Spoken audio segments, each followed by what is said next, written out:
Hi, fifth graders.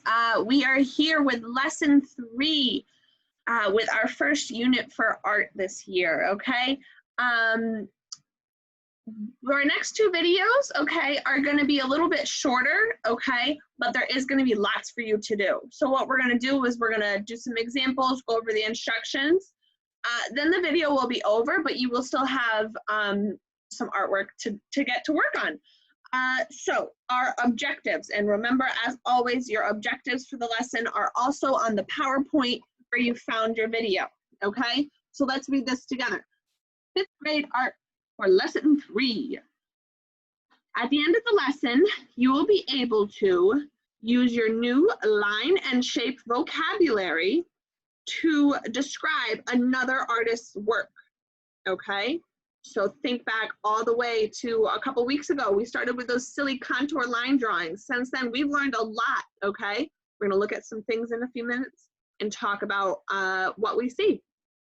Next, at the bottom here, says we are going to use thumbnail sketches to brainstorm ideas for your own drawings using a variety of line and shape, all right?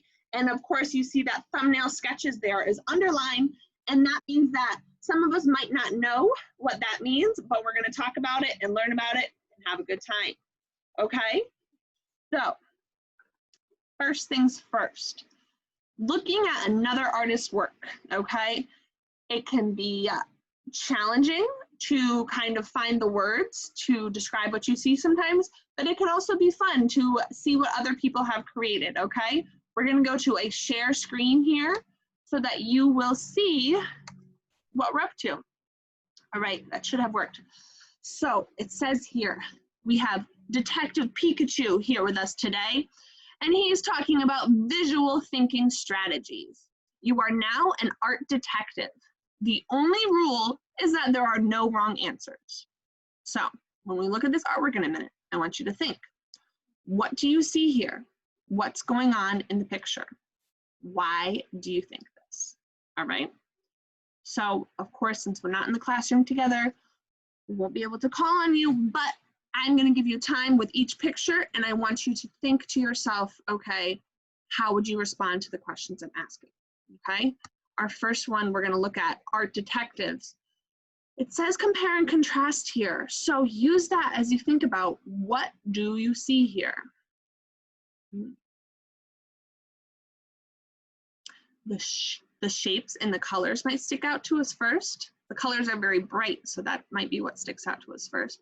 But compare and contrast and think about what we've learned about shapes so far in this unit. Do you think there are different kinds of shapes on here? Yeah.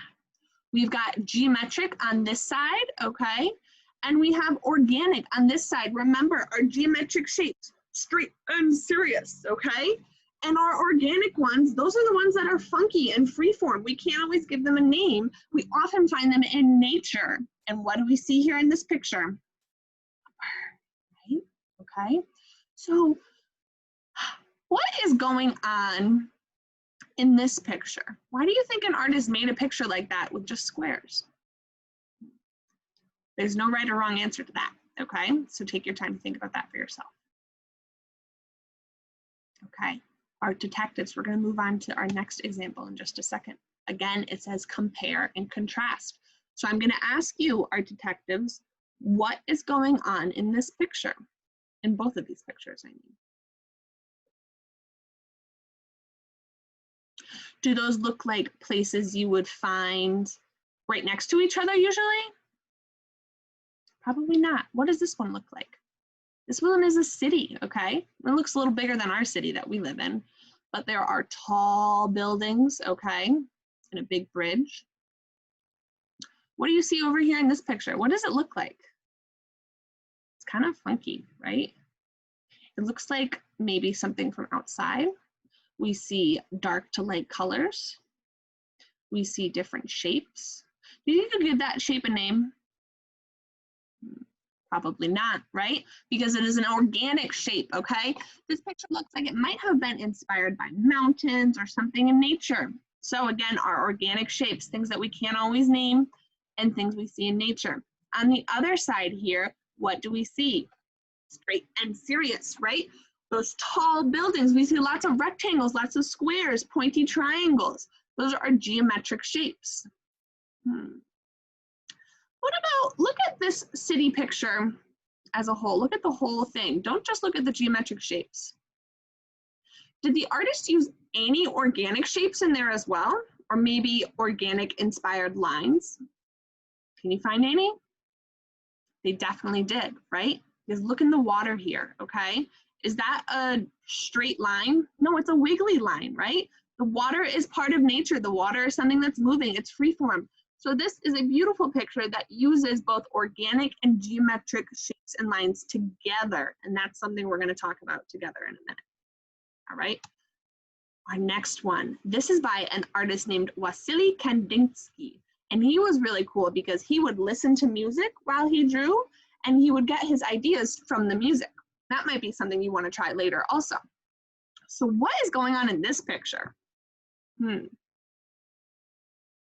This one is a wonderful example of where we can't have right or wrong answers because this is called abstract art, right? It's not something that is from real life. It's not an object that you can name, okay? It is something that uses lines and shapes and colors all together to create a picture. So what's going on here?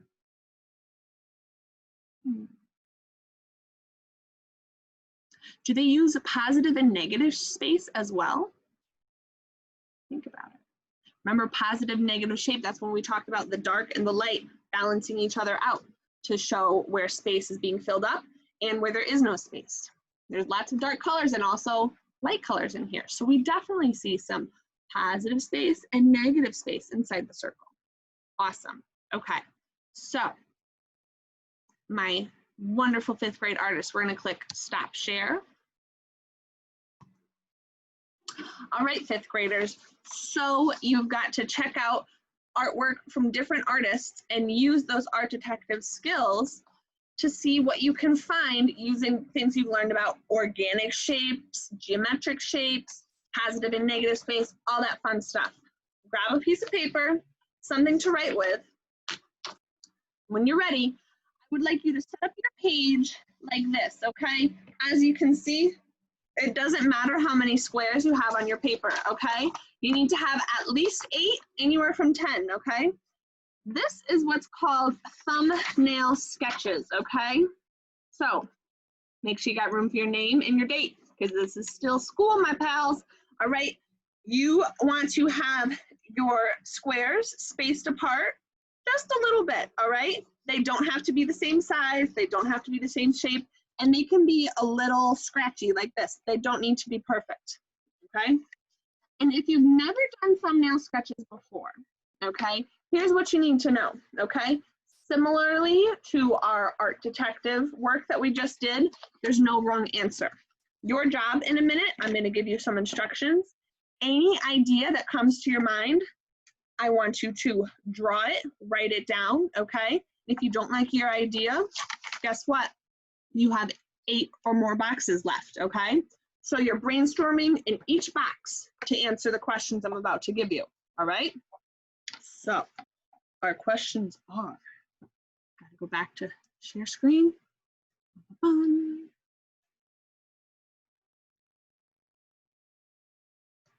Okay. Your job with these thumbnail sketches is to create a drawing that includes at least 1 example of organic shapes, 1 example of geometric shapes, at least 1 straight line, horizontal, vertical, or diagonal, and you're going to include an example of positive and negative shape. And there's our example of our trees there in case you forgot about that one. It's a bit more tricky, okay? But you might be saying, oh my gosh, this is so overwhelming. I have to do all those things at once. Not quite. That is why on our thumbnail sketches, we get to have all of this space, all right, to warm up. So in your first square, you might want to just practice your organic shapes. In your second square, you might want to practice your geometric shapes. Your next square, you might want to try adding some horizontal vertical lines in with some of your shapes. Then as you get going, you'll find a way to include your positive and negative shapes in there and maybe combine all 4 of those criteria together, okay? So I will put this back up at the end of the video, all right? It's also in your PowerPoint. So if you'd like to pause the video and go do your sketching and come back to here, that's fine too. If you want to wait till the video is all over, that's also fine, all right? Here are my finished thumbnail sketches. As you can see, I started out with my organic shapes, okay? And then I started to add in my lines, my positive and negative, okay? My job when I'm all done filling in all of my thumbnail sketches, I need to choose 3 of my favorites, okay? So I'm gonna look at all of them, and I've made a star and a circle for each 3. Now this paper, your finished paper with all of your sketches is gonna be super important. We're gonna need it for next week. And at the end of your PowerPoint, again, we always have those activities to finish off with. On a piece of paper, you can make a little chart like this. And I want you to think about, what did you like about doing your thumbnail sketches? And maybe what did you not like about doing the thumbnail sketches? It's usually sometimes tough to get started and warmed up with these and find ways to fill each square. That might be something you put in the things you don't like. Or maybe you really love being able to fill in all of those squares and not worry about making mistakes. That might be something you write down here, okay? Don't forget, when this paper is all filled up, you need to choose 3 of your favorite sketches and save your paper for next week. If that means you have an art folder at home you're going to put it in, if you're gonna stick it up on the fridge so you don't lose it, or you tape it up on your wall, just make sure you're able to use this paper for our next art lesson next week, all right? So, again, we'll finish the video with our shared screen so that you can see this is your goal with your sketching today. You're going to create a drawing that includes 1 example of organic shapes, 1 example of geometric, 1 straight line, and 1 example of positive and negative shapes, all right? Good luck, 5th grade, you're gonna do great. I'll see you next week, bye.